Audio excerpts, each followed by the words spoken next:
Kasi na ko yung tulungan sa sarili ko ng kayanin. Iniiwan ang tulong ni Lord.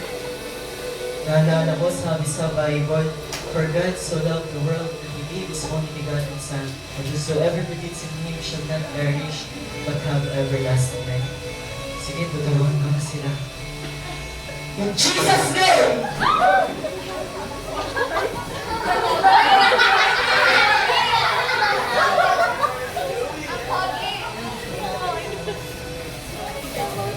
So, mga bata, tatandaan natin, sinasabi dito. Huwag hawakan, kasalanan, kasalanan, huwag hawakan. To God be the glory.